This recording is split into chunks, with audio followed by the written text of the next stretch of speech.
Welcome to the Enchanted Earth podcast, where you will hear stories of nature with the power to transform our lives. These sacred stories are begging to be shared now. So listen in as my guest today shares one of their own. Well, welcome today. I have Kara Daniels, who is the founder of Deep Root Connections, a place where earth, animals, nature, and spirit are all intertwined, alive, and communicating. Kara is an interspecies communicator, channel for nature spirits, land healer, and teacher. Welcome, Kara, and thank you so much for being here today. Oh, thank you so much for having me. It's such an honor.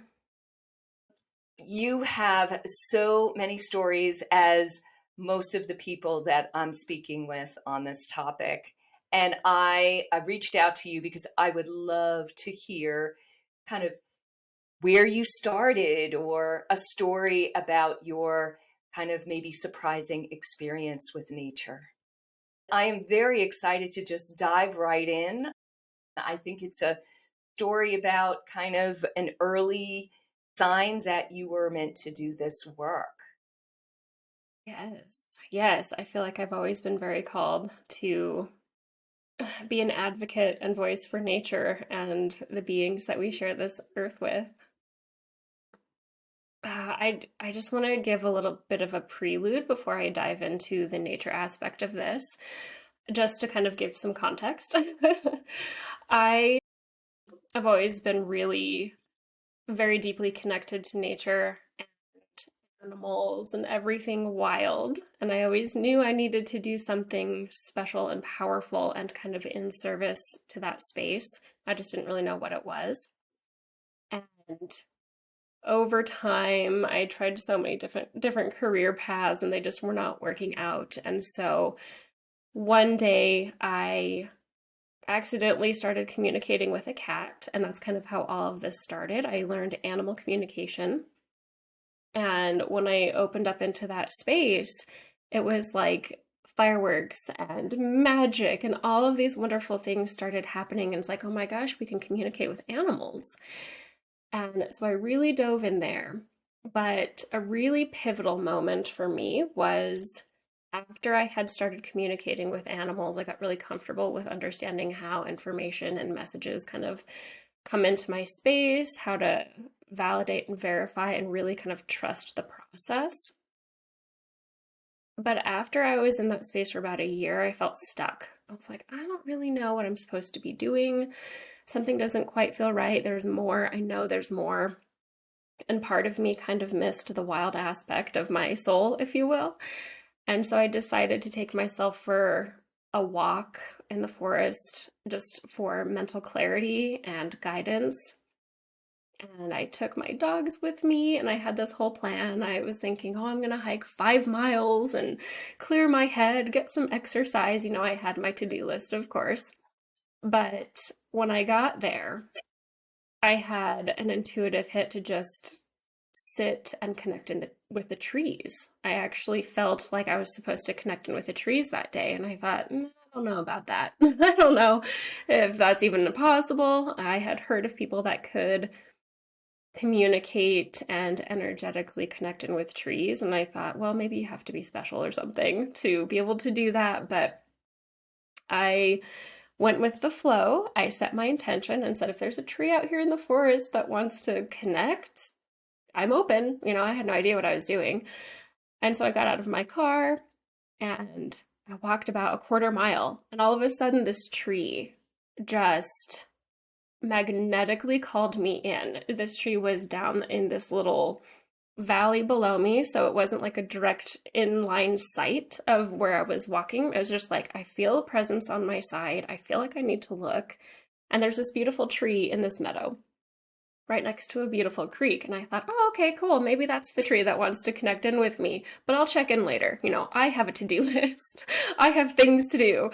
And I took a few more steps. I was like, nope, right now. And so I walked down to this tree and I sat down and I thought, now what do I do? Do I just sit here? I had no idea what I was doing. I was just like looking for higher guidance, essentially, and maybe to connect in with a tree. And so I just sat there I watched the water. I looked at this tree thinking, gosh, you're so beautiful and so tall. And then all of a sudden, I felt this almost grandfather like presence come into my space, kind of like giving me a hug, if you will.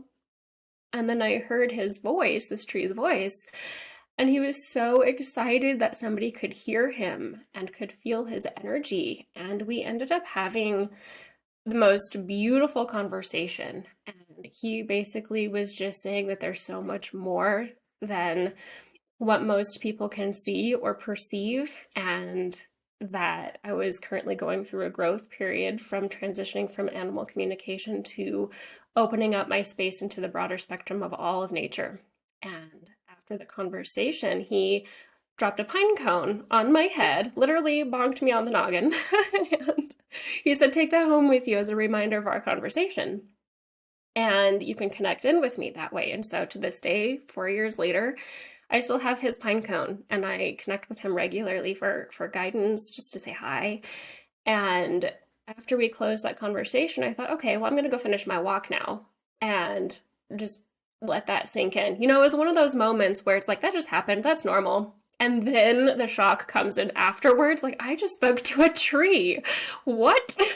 So it took me a minute to like process what had happened. But when I was continuing on my walk, what was really interesting was that I saw a snake skin. Now, this is early spring. The snakes really weren't out yet. If they were just kind of emerging. Well, I saw a snake skin and I thought, oh my gosh, snakes. They're one of my animal spirits. They represent transformation, shedding new skins, growing into something new. If you kind of look at the symbology there. And I thought that was really interesting. And I kept going and I saw another one and another one. I saw 3 different snake skins within a span of 3 miles. And I was like, oh my gosh, this is not a coincidence that I just had a really amazing conversation with a tree. Now I'm seeing snake skins that represent transformation for me. And it's like all of these wonderful pieces just fell into place. And my heart just knew that I was on the right path and that things were shifting and coming into my awareness. And it was such a pivotal moment for me that completely changed the direction of my life and really helped define who I am today. Wow. Mm-hmm. Wow. Yeah. And it is so amazing thinking about, okay, most people would say it's pretty interesting and amazing to actually communicate with an animal. And yet you were like, oh, that's like, that's so, you know, so easy. But then to be able to communicate in with a tree and have a conversation, that is so beautiful. So do you have the pine cone? So I described that as if the pine cone was huge, but it's this tiny little thing right here. Oh, but that is precious. That is Yes. precious. So by, say, meditating with that pine cone with questions, you're you actually hearing the voice of that tree? Mm-hmm. Yep. Yes. So I do hear unique voices with all beings that I connect in with. Yeah, everybody has a unique way of communication. And I have to say that I haven't heard voices, but I get imagery or gut feelings or words just kind of pop in. So I just think it's so magical to actually have a voice that you can have a dialogue with. That's just incredible. Yeah, So, it makes it more real for me for sure. It helps me not think I'm crazy. can you share anything that the tree shared with you? I tried to recall this conversation. I wish I wrote it down. It was more of just a getting to know each other moment where I was like, oh my gosh, you feel like a grandfatherly figure. You don't look that old. And he basically told me, well, don't judge a book by its cover. This is not a virgin forest. He is definitely one of the elders, even though he doesn't look like one. He told me he was about 100, maybe 150 years old, but he was just telling me how old he was and how he looks over all of the little seedlings and how he's watched the ecosystem change within his lifetime. He showed me some of the historical people that lived there. This area was more recently developed. It's kind of tucked back in the mountains, so the roads are newer, just for context. And and then he just started almost reminiscing as if he could recall a time when somebody connected with him, and he dearly, dearly missed that connection with people. And he was just like, it almost felt like he was crying. Like, I'm just so happy that somebody sees me and recognizes me. And then we opened up this space because he could tell that I was wondering what I was supposed to be doing with my life and what my next steps were. And he said, it's okay, let me just give you some insight, because he could feel into my energy and basically see my soul calling. And so he's just giving me some guidance. He's like, look into the trees. I am your guide. You can talk to all beings of the earth. And then he started giving me tips and tricks on how to do it and to teach it. And so he definitely was giving me all of these little seeds to eventually grow and become what they are now today. But that was essentially the conversation. So you have that pine cone.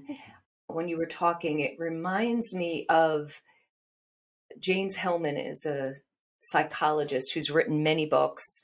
One is called The Soul's Code, and it talks about we all have this acorn that is within us, that we're born with, that has our unique possibilities. Our life calling is all in this acorn that for some people never really opens, but that through different life experiences we can tap into and start recognizing our calling and finding our purpose in life and following that. So that just when you said he looked into your soul, it just reminded me of the acorn and just the magic of tree energy. I The really love sadness that that perspective. the sadness that he expressed, I felt too. I'm sure many of us who are tree people have felt the sadness that tree spirits and nature spirits communicate. I had a connection with a tree that was very emotional, and it was really kind of communicated through emotion, where I was I was told that nature really misses us. Same thing as your tree was expressing to you from a personal level. I was getting more from a, I guess, species level or being level, that trees really do miss our connection with them. But it's being reignited. Yes, slowly. I get that sense too, just all across the board, not just trees, but the beings of the water and the stones. They all miss that connection with us because we are so disconnected as a species, as a race. We don't know what happened. It's like we need to bridge that connection back. And I feel like at this point, the trees are almost screaming to get our attention and and to bring us back into that space of connection. Would you agree that this disconnection is starting to reverse, that more and more people are awakening to this shift in consciousness and recognizing the consciousness of all beings? I do think so. I have, over the past year, had a lot more people reaching out to me just saying, this happened to me. I think I spoke to a tree, or my cat talked to me, and that's never happened before. And so I do feel like, especially over the last year, a lot of people are kind of spontaneously connecting in, or they're feeling kind of that magnetic pull back into connecting to the earth. Maybe they were as a child, and it's like now is the time to kind of reconnect or rekindle that spark. And I do feel like more and more people are starting to tune in and at least ask questions. So, yes, talking about as a child, were you talking to animals back then? Mm, Describe your childhood as it relates to nature and your connection with nature. I'd love to hear that. yeah. I grew up in a suburban environment, if you will, sidewalks, neighbors, all the things. But my mom was a gardener. We had this beautiful backyard with amazing flowers, birds, butterflies, and we had a ton of animals, just rabbits, chinchillas, birds, dogs. And so growing up, I mean, I was naturally really sensitive and kind of tuned into that more natural landscape, even within just a small backyard. But I was really lucky because both of my parents were teachers and they loved adventure. And so every summer for 3 months, we would just go into the mountains and we would go camping and hiking. And it was amazing. That's where I felt like I belonged. I didn't belong in the city. I belonged out in the mountains with the moose and the bears. And that's really where my soul felt alive. And I remember when I was 6 years old, I just remember walking down this trail and there was a moose in front of me, and I thought this is the most amazing thing ever. and, and so I've always been really naturally connected. And did I talk to them? I would say no. I was overly sensitive to their feelings, maybe. So I would say more empathic. I cared more than most people, and I knew on some level that there was more to them than what maybe most people presume, that we can actually communicate with them. But I didn't have the same kind of dialogue that I do today. That definitely came when I was in my late 20s. So you mentioned the symbolism of the snake. Has the snake showed up at any other times during your life? Yes. Oh my goodness. It's funny you bring that up because my mom, as a teacher, she would take animals or pets that her students didn't want anymore. And one of the animals that she had was a ball python. And I loved him dearly. He was like my best friend. He would wrap around my waist and my arms, and we would just hang out together. So that was kind of my first introduction to snakes and learning more about them. And as I grew, I realized that they were always in my space, water snakes. If I was out in the mountains and I'd be like, well, I want to see a snake today, I would definitely see a snake. It's almost like I could call them in. And the symbolism didn't really come until I started learning more about, how spirit works with us, how nature communicates with us in a symbolic way.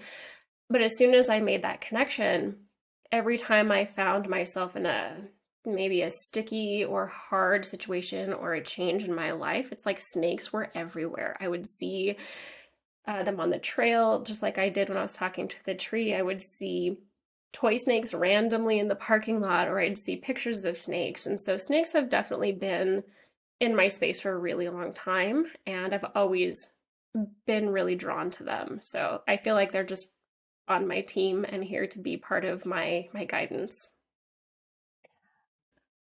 And the symbolism of snakes, their symbolism of being so grounded, so connected to the earth. Every inch of their body is connected. So that is just a lovely metaphor for how you are being in the world. Oh, I love that. I really do. I haven't thought of it that way. That's beautiful. So there's no turning back when you have an experience like that, is there? Not for me. Nope. I thought this is a thing, this is happening, we're just going to keep going forward. And one of the things that really struck me was, in the animal communication world, I feel like there's a lot of people out there talking about it, at least more so than even maybe 5 to 10 years ago. So it's like, oh, an animal communicated with me. You can Google it, and find information. When a tree talks to you, it's like, can you Google it? There's nothing there, and it's really hard to find. And so that was kind of my motivation of just being out there in the world and saying, this is something people need to know about. This is possible. You are not insane. And so for me, turning back was not an option. It was like, this needs to be known. This needs to be accepted. This needs to be normalized. Perfect word, normalized. It is a normal human experience that's just been so cast aside or even demonized, unfortunately. So I just really applaud all your efforts to get this message out there.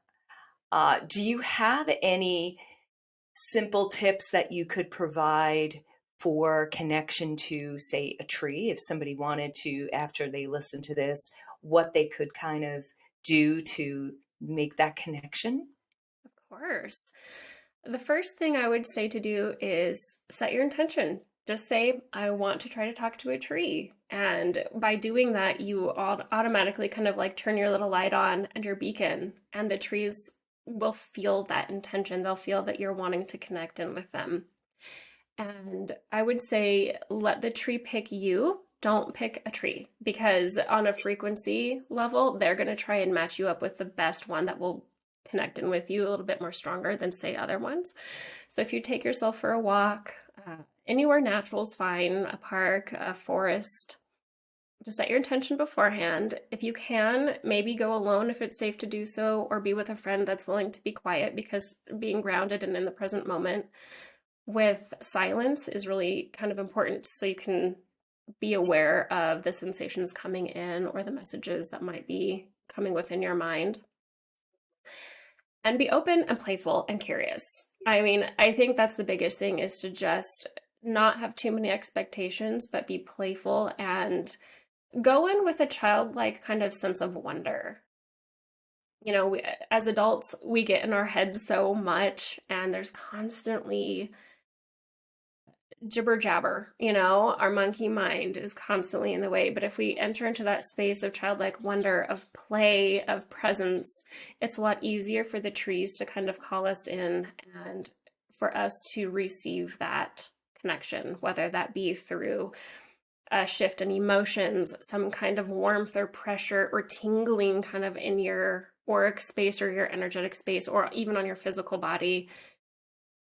Feeling for the messages through your inner hearing, your inner wisdom, your inner knowing. I think the other part to this is to kind of learn your intuitive senses. So all of the different clairs, kind of knowing how that works, paired with everything I just said about, you know, setting your intention. I think those are kind of the key ingredients to get you started. That's wonderful. That is so great. And I love every one of those tips. I think they're really very valuable to remind ourselves that we can all do this. It's not about being special. It's not about having this unique gift. It really is about how we are in nature. And like you said, I love the words childlike wonder and playful, because that is how we open our heart. And we're not in our mind, and our logical mind can just really kill any experience. Right now, this is not possible. But when we do open our heart through that kind of light playfulness, that is where the magic happens. I completely agree.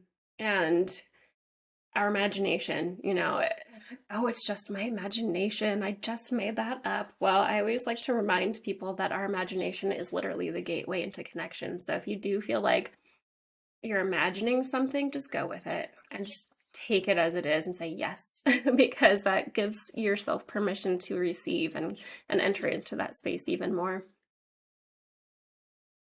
Now, also mentioned that it is important to be quiet and still, and to be alone if possible, or with somebody who is supportive of you having that experience and maybe having their own. That would be fabulous. The crowded places are really interesting.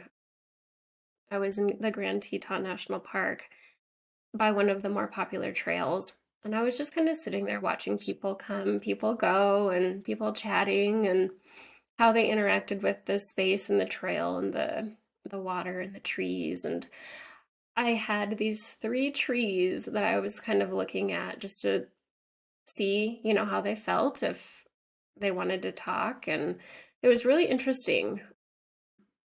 because so many people were drawn to one particular tree out of the three. And I thought, I wonder what that's all about. And I sat down and I was like, okay, I'm going to tune in. And there's so many people came. I don't know what happened. It was like I sat down to set the stage just to see if I could tune in. And all of a sudden, there's like a massive amount of like 10 people. I was like, well, okay.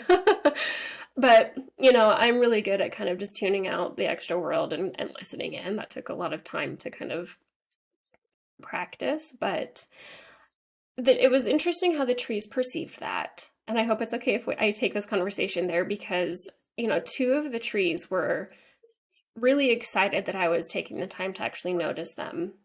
And they were so chatty, and they're just like, we just kind of talk to everybody and give everybody love as they walk by, and they just kind of love being in that space of people. But one tree was super cranky, and it's funny because that's the tree that everybody was touching. He was like, don't take my picture, don't touch me, don't even sit by me. I was like, okay, dang, dude. And everybody was drawn to that one tree, and I thought that was really interesting. But I feel like he was overwhelmed in that regard. There's just so many people. And just asking the beings of the land how they feel about kind of all the different interactions that they have is fascinating. But I do find that more and more people are getting out into the spaces and they're loud, and that's fine. I think any kind of nature connection at this point is really important.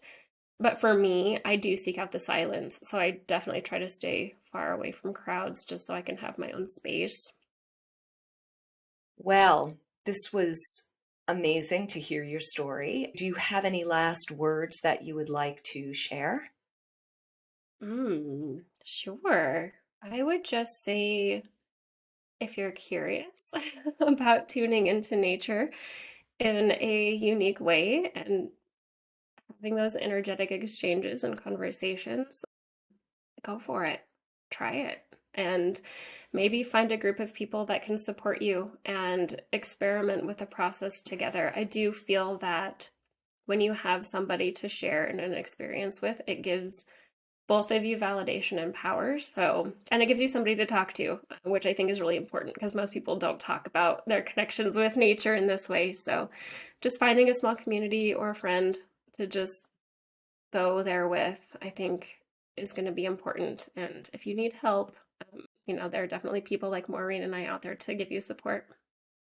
And yes, share our stories.